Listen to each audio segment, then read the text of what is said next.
Hey everyone, welcome to the Smiling Homeschooler Podcast. We're glad you can join us. As you can see, if you're watching, I have a special guest who I'll introduce here in a minute. But before we get going, I just want to say thank you to Teaching Textbooks for making the Smiling Homeschooler possible. They're an amazing partner. My daughter actually finally was able to start using their curriculum. Today was her first day, and she loved it. She did a couple extra lessons because she enjoyed it so much. So go check them out over at teachingtextbooks.com. Really appreciate their support. Also want to say thank you to Samaritan Ministries. They are a community of Christians who pay one another's medical bills, helping families take a safe step of faith as they feel God's leading in career changes or ministry changes or in bringing mom home. And you can learn more over at samaritanministries.org/familyman, and we really appreciate their support. But all right, so Dad is out this week. He is with my grandfather. He is currently in the hospital, and he's kind of staying with my grandma. So he's out this week for a couple weeks, actually. He did make it back from his relaxation trip this last week. My sister was married successfully, and they took some time just to get away and recharge emotionally and physically. So, but he'll be back next week, I think. And but this week I'm joined by Perry Wilson. As you can tell from the last name, he is related to me. He's one of my cousins. Perry, thanks for joining us today. Yeah, thanks for having me on. So Perry, he was not homeschooled. He does not homeschool. No, confession. So yeah, confession. But yeah, he is my dad's second, or the brother right underneath him, one of his kids. So we grew up together. He was actually in my wedding, which is cool. So he's True. Great relationship. But the reason I'm having him here today is he has worked on something really cool. And before we talk about fully what it is, I wanted to preface this. Well, I'll give a teaser. It is an audio drama, which is just is super cool. Really, really good. And we'll get into the weeds of it. But I grew up loving audio dramas. Perry, did you listen to any when you were growing up? Oh, yeah. Well, first, before I answer your question, let me just say, yes, elephant in the room is that I am not associated with homeschool, and this is the Smiling Homeschooler. However, I would like to think that I'm kind of homeschool adjacent. You know, like yeah. I'm a missionary's kid. I grew up in a lot of homeschool circles. A lot of my cousins are homeschooled, friends are homeschooled, fellow staff members of the ministry that my dad works with homeschooled. So I like to think that I kind of speak the language a little bit. With so, it. Yes, more than some people. It's like they've never even seen one of those people, you know? So yes. Yeah. So but yeah, I absolutely listen to, mostly just Adventures in Odyssey, from Focus on the Family. Like, we first had a little pack on cassette when I was a kid, and I don't know if we ever really listened on radio, but yeah, just on cassette, and we just played the heck out of those. And then, you know, Easter, Christmas, birthdays, my mom would go to the Christian bookstore, get us a little CD pack, and I would listen every single night. And honestly, sometimes I would just leave the same episode in the CD player for like weeks on end and just memorize every line. But yeah, that was my entire childhood. So love audio drama. Well, and the thing that we thought it was fitting for this Smiling Homeschooler is just because, you know, it's hard to find stuff that the whole family can listen to and enjoy, that has purpose, that's safe, especially in this day and age, you know. And there's nothing like being in the car and being able to put on something that's just, you know, fun, engaging, and the kids like. So, you know, Perry grew up listening to Adventures in Odyssey. I didn't listen to that as much, but I did listen to, for example, Focus on the Family's, you know, the Narnia series, which I'll be honest, I still listen to almost every day to some extent, kind of like Perry was saying, falling asleep. It is just like puts me to sleep instantaneously because I've listened to it for my whole life. We used to listen to the Jonathan Parks series, which was like kind of a creation focus. Loved those growing up. We listened to some of other Focus on the Family's radio dramas. And now I know that we've had on a couple times on Brinkman Adventures. They have amazing audio dramas. So it's cool because there's, even though I don't know if Focus on the Family is still actively producing them, but other people, you know, have kind of stepped up, like Perry's, and which you're with Crew, which will, you know, in the Jesus Film Project. But it's just really cool. So that's why I think it's a good fit for homeschoolers. Totally. But maybe you can give us an introduction to Perry, to what you've been working on, what you created, and give us the initial kind of pitch to it, and then we'll kind of go into more depth. Totally. Yeah. I work for a ministry called the Jesus Film Project, which people have probably, if they've heard of the Jesus Film Project, it's probably through the film Jesus, which came out in 1985, and has been translated now and is known as the most translated film in the world. Wow. Has been translated to over 2,100 languages. So that's kind of what the ministry is known for. And, as we've gotten older and other talent has joined the ministry over the years, we've started doing other things, other short films.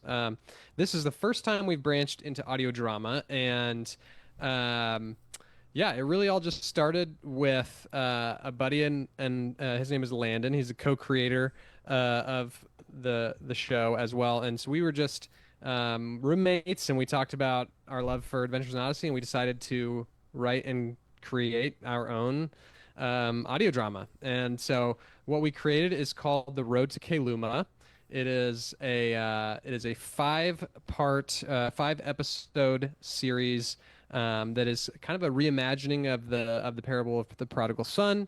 Set in there's clans, there is battles, there is beasts, and but under it all is some really thick themes of just like our main character Oric is really trying to make his father proud, and so you're dealing with the kind of pressures of like dealing with being the son of the chief of a clan, and your dad is looked up to as this great leader, and you just want to be like him. And so there's dealing with those kind of themes too that a lot of kids can relate to. And then in the midst of it all, there's secrecy, and there's trying to uncover the truth. So just a lot of really cool things to unpack, and then it all kind of ties together at the end with in where you can really see the underlying themes of the prodigal son kind of showing through in this story. Yeah. And just to, if in case you're searching for it, you can find it pretty much on any podcasting app that you can it's The Road To, which obviously is straightforward, but Keluma is Kaeluma. The thing that stands out immediately is it's extremely well produced, extremely well made. It sounds like all the other audio dramas you would be, used to. Great voice acting. As knowing Perry, it's fun when I hear a background character, say something and I'm like, oh, there's Perry. Yep. Even though he does a great job disguising his voice. There's a lot of good talent. The music's great. The audio effects are really good. But Perry, what would you say, would be a good age range that you feel like? Do you have a kind of a target audience at this point? Yeah, that was a question we had to answer a lot leading into the release, and we didn't really know because we never did anything like this before. But we kind of settled with 8+. We kind of, I grew up on Phineas and Ferb a lot. Like I love Phineas and Ferb, and I kind of think it settles into that space a little bit of in terms of like humor and like the I think parents can enjoy Phineas and Ferb in a similar way. There's a lot of things that the parents will be able to enjoy in The Road to Keluma. I think in terms of vibe, it kind of settles into this How to Train Your Dragon kind of space with the peril and the action and all that stuff. So if you're okay with your kids watching How to Train Your Dragon, this is going to be probably in that similar vein. Mm-hmm. We have had people, around age 8 say that their kids may have been a little bit scared of the action. And we've had kids with, I just had a friend who was a 5-year-old tell me the other day that he asks him to play it every day on the way to school. So, it just depends. You guys know your kids. So, but our age range is around 8+. Yeah. And I would say my daughter definitely was more engaged. I think, for my 4-year-old he just doesn't even pay attention long enough to understand anything. But I think Hudson would get into it. It is fantasy. There's made up city names. There's actual military stuff talked about, which I like. So I don't think it's just super goofy or anything like that, and which I like, and that's where I think the parents can come into and enjoy it as a family. And but the other nice thing is it is free, so you can definitely check it out. Free. And there's no no barrier to it. And I like that there obviously is a message. How did you find like the whole balancing? Because I think that's a really fine art between doing an allegory but not making it literally, we just change the names and a couple things and it's exactly the same otherwise, because I've read some books that were Christian books that were just, I mean, they're not bad and I respect totally that they tried, but like it doesn't really feel super engaging because it's literally just the story regurgitated with, a couple little minor changes. So that's an astute question because definitely as we were writing, we didn't really have a lot of interest in like writing something that was so Christian-y that a non-Christian would be turned off by it. You start talking about certain things that they might turn it off because they don't understand, or we wanted to make something that was really enjoyable by the non-Christian and the Christian alike. Whereas like a Christian might be able to really notice those themes and how they connect to the Bible a lot more and be able to, especially the parents, be able to then connect those to the Bible as they're listening with their kids. But yeah, I think that the decision to make the main character essentially the grandson of the father in the prodigal son story, so the prodigal son's son, that was kind of the decision that led to really branching away from the story, so just for context, it's the idea that the prodigal son leaves and he, during this time that he's away, he kind of goes through, he loses everything. He then kind of works his way up in this clan and becomes the chief of the clan, and has a son, and the prodigal son's son, as his father wants to reunite with the prodigal father, so that's what kind of allowed us to step out of the allegory a little bit and reimagine the story a little bit with those characters. Yeah, and I mean, I think having obviously the talking points is big, being able to use those, like you don't have to be super overt, and then having those, areas you can point to it with your kids, or if you have friends that are non-believers or whatever, maybe it's a great tool there.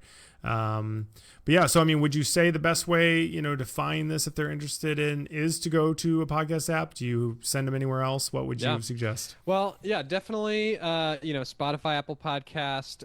So in addition to the 5 episodes, there are 5 what we're calling the RTK after show episodes, which are essentially just 5 to 8 minute little videos of Landon and I, the creators, talking about the episode you just listened to, and really we give a few behind the scenes kind of fun little tidbits about that episode, and then we really break down this is what we were, how we connect with what you just listened to in that episode, what the inspiration was, how maybe you relate to this character or that character, and and here's a Bible verse that we think really kind of inspired our thinking for some of the themes in this episode. So we connect in all those after show episodes, we connect it back to the Bible and provide a couple talking points.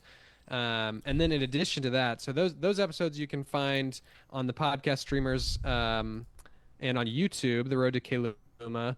And it'll be in video on YouTube and on Spotify, I believe.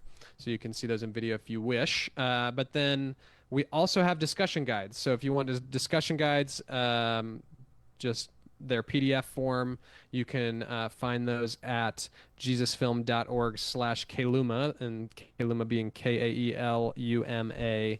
So you can find those there. You can download, you can print them. They have little coloring sheets at the back with some of our main characters. So that's a little fun extra thing as well. Awesome. Well, Perry, I'm not going to keep you any longer, but I do think if you're a mom listening, you have kids and you want to have something that's safe again, that you can put on in the car, you can put on at night when the kids are in bed. And that's just a really wholesome, but good story that's well done, then I really do recommend it. And I've enjoyed listening to it, and I think you will too. So thanks, Perry, for joining us. We appreciate it. And that's awesome work. Thanks so much. And Perry's just about to have a baby within the next couple weeks, so when next time we talk to him, he'll probably I'll officially be an expert on parenting. In That's right. That's how it works. Yeah. It I'll be able happens to that insert quickly. myself into these conversations. Hey, well, thanks. We'll see you later. All right. Bye. See you. All right. So I'm going to join now with my wife. She's joining us to talk about how the start of her school year. But before we do that, I want to say thank you to Teaching Textbooks for making the Smiling Homeschooler possible. They're an amazing math curriculum, and my daughter started them today for the first time ever. So if you haven't checked them out before, you definitely should. She's really enjoying it.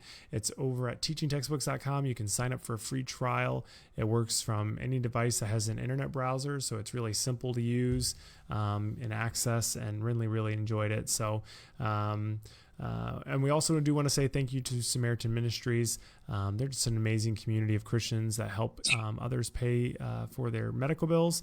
It allows the freedom to make changes in your career and bringing a mom home, or if you want to join something like a ministry or something like that and typical normal insurance isn't going to work, then Samaritan Ministries is an amazing option. So definitely check them out, and we appreciate them over at samaritansministries.org/familyman.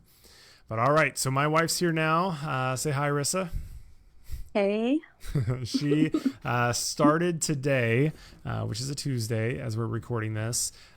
So maybe, Rissa, tell, you would plan to start last week, and you don't have to get in tons of detail, but just the reality of, the day you start may not always be the day you were planning on, and kind of give us a little rundown of, how you chose the day. Yeah.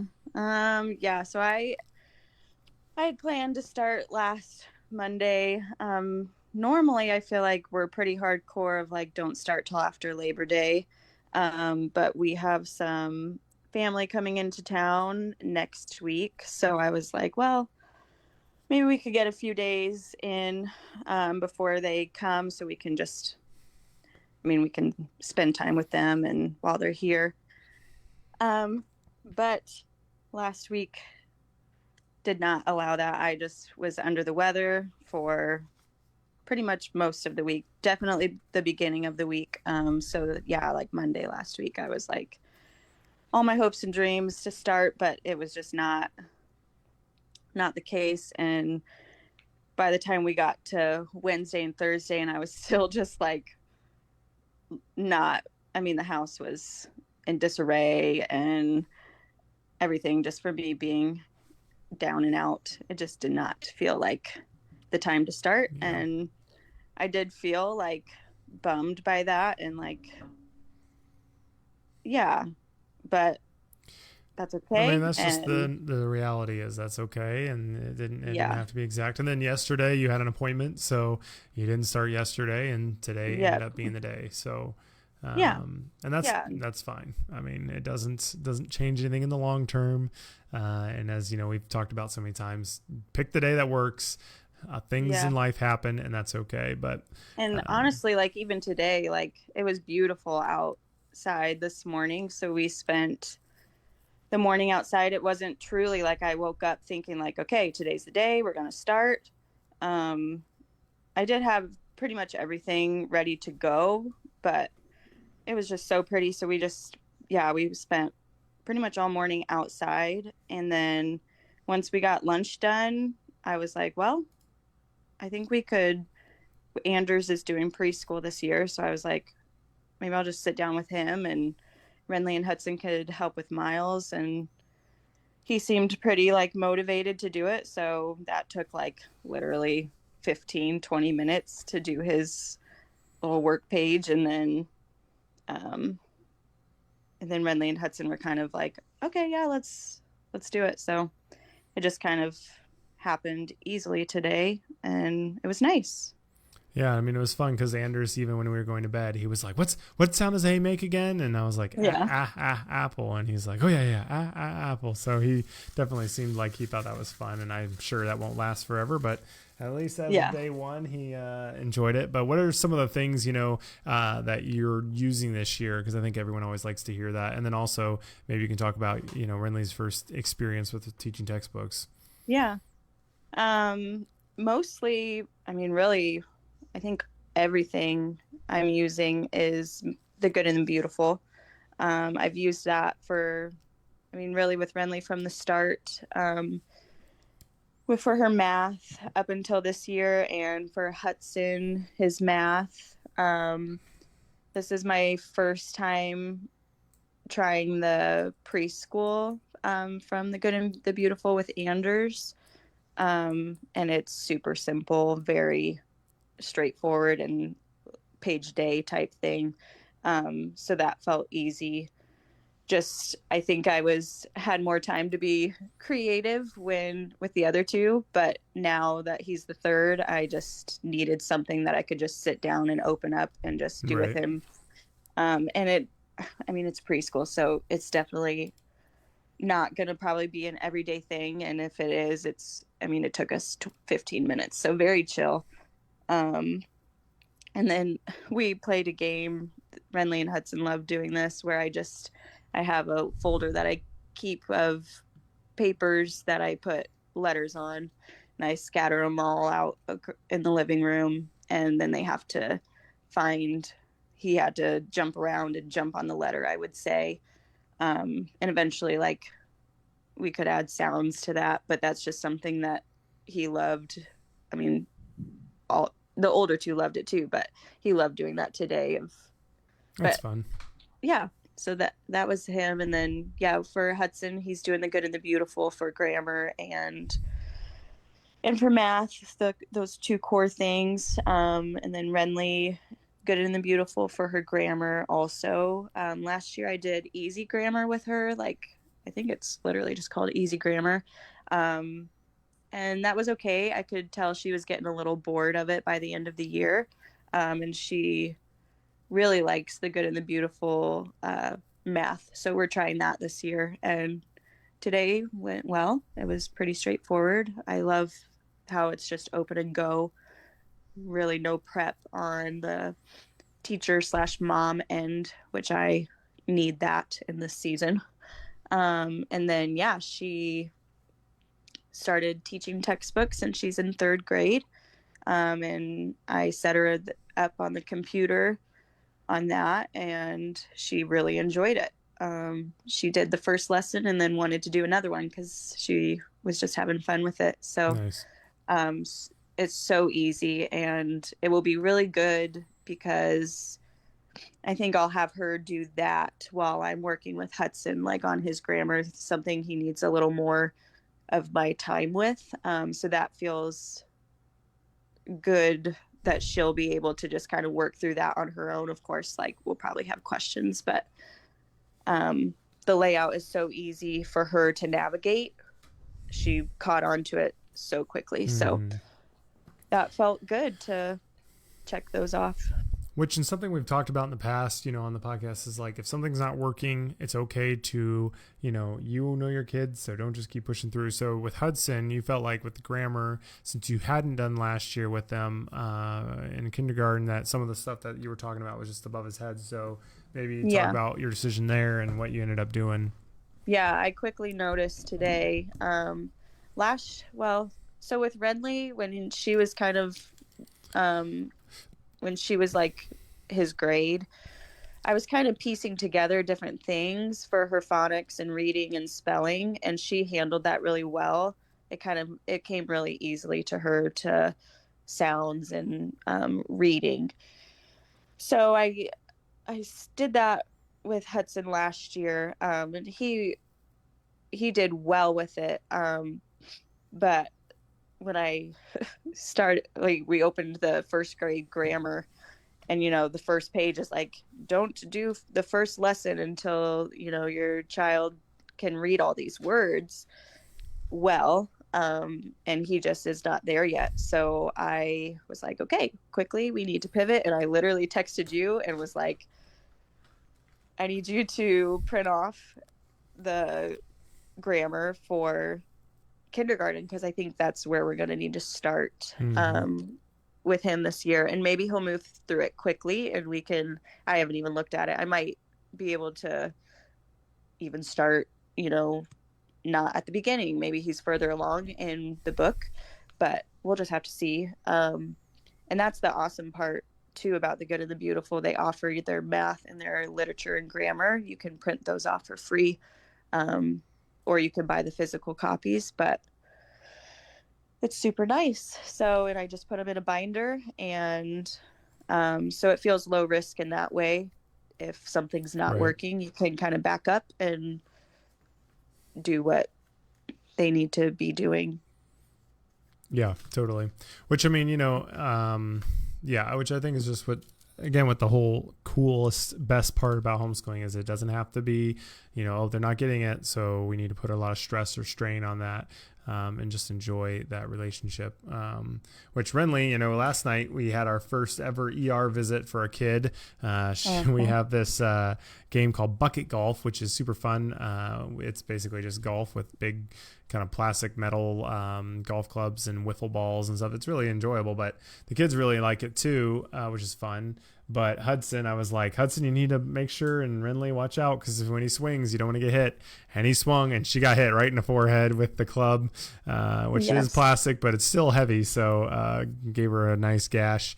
And there was blood everywhere. Yeah, we ended up taping it up and everything and gluing it, but we were like, well, let's just take her in just to double check. So we took her in and they just glued it as well. So, stuff like that happens. And in life, that's okay. You don't have to sweat it. If the next day you don't want to do homeschooling because, school doesn't work out because of whatever happened, or you're sick, or you're tired, or whatever, they're still learning so much, and that's okay. So, don't worry. Don't be afraid to pivot if needed.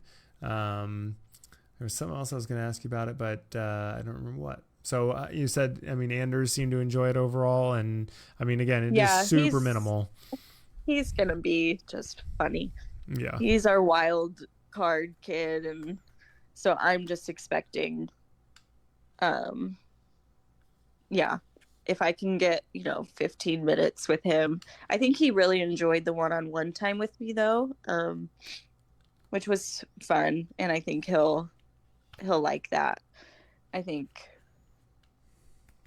it'll be good. It will I'll have to really, at this point, if he can learn his letter recognition and sounds by the end of the year, that will be good. So he's all about being horses or T-Rexes and animals, and he's just totally still in just that play mode, and I love that. So we'll just fit it in when it works with him. But yep, he is a nut, but it's fun. And again, don't feel pressure. We had Ashley Wiggers on a couple weeks ago, which if you haven't listened to that episode, it's a great episode. Her kind of approach is basically don't worry about the first couple grades. They're, meaning kindergarten, preschool, just let your kids play.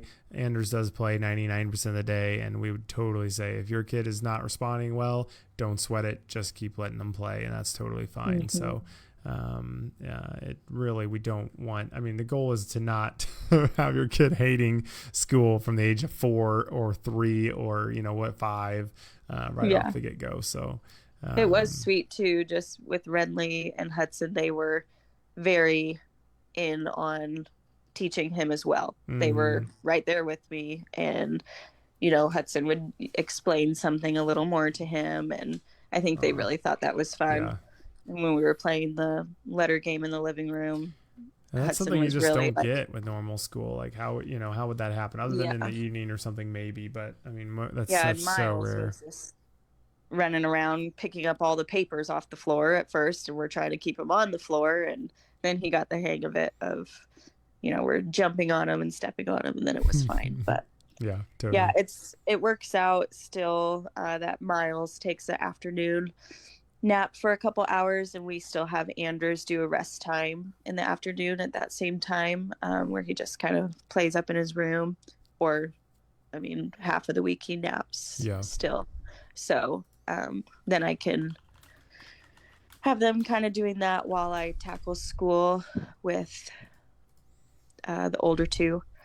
But and it's interesting just to see what their bent is. Like I said with Renly, she from very early on, we just kind of knew, okay, she's gonna like reading, she likes letters, like she was very into it and motivated. And Hudson seems to be that way more with numbers and math. So he's started his first grade math book at the end of last year. So he's kind of already got a head start on that, but it's just funny to see. And that's the great thing about learning at home. We can do what they need at the pace that they need and tailor it to how they learn best. Right. And, well, feels like a good start. We'll see. I mean, there's always day else two. Could pop up. Yeah, there's always day two. And like I said, we have family coming into town. We have more appointments next week, so we'll see. Yeah, how many days we get in, but so I mean, I would say, if you haven't started yet, that's okay. If you're waiting until after Labor Day or whenever you need to, that's okay. If you have started, great. But just do what is making sense for your family. If things come up during the day, that's okay. And if you just hold what the definition of school looks like loosely, I think you'll smile more this school year, and it'll just be a better time for you as a whole family. But before we say bye, we just want to say thank you to Teaching Textbooks, as always, for making this possible. They're an amazing math curriculum, and our family now uses it, which is awesome. I used it growing up, and we've recommended them to thousands of homeschoolers. So if you haven't checked them out already, definitely do so over at teachingtextbooks.com. Also, thank you to not Homeschool today. So thank you to Samaritan Ministries, a community of Christians that pay one another's medical bills, helping families take a safe step of faith as they feel God's leading in career or ministry changes, or in bringing mom home. You can learn more over at samaritanministries.org/familyman. But everyone, have a great week. Thanks for joining us, and don't forget to smile. We'll see you next week.